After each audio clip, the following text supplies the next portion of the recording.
Rosie, do you think I could have a big comeback like Mariah Carey? The emancipation of brandy. How about I emancipate my foot in your ass? Hello, YouTubers. Sign 543 in the hi-yo.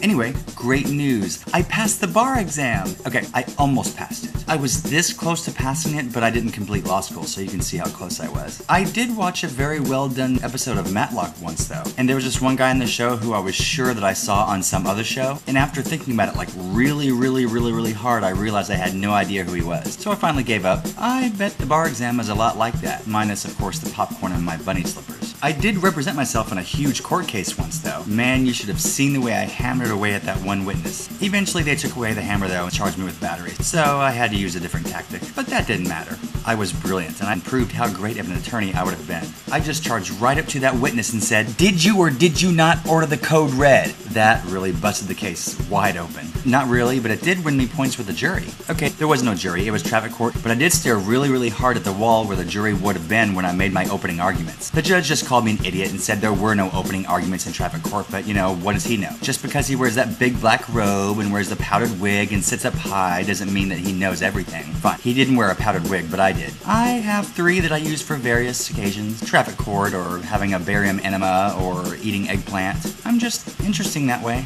Okay, maybe I never represented myself in some big court case, but there was that time I disputed the price of a lawn chair at Walmart. I called 5 witnesses on my behalf, including a pathologist as an expert witness. Not really. Actually, it was just my best friend, but he has been accused in the past of having a pathology, so that's similar. They say that about him because he keeps writing those weird letters to Tori Amos using those cutout newspaper print, but you know, he's just a devoted fan. They shouldn't get so worked up.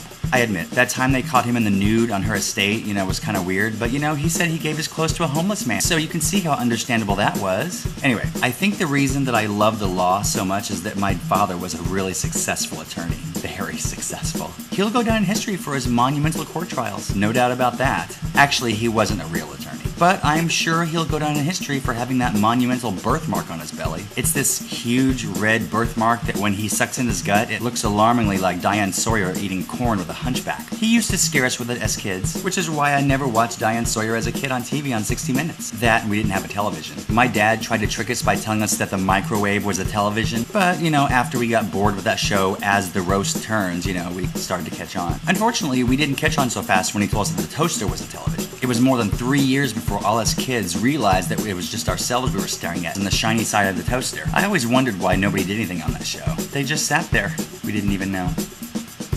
I wonder where Rosie went. Didn't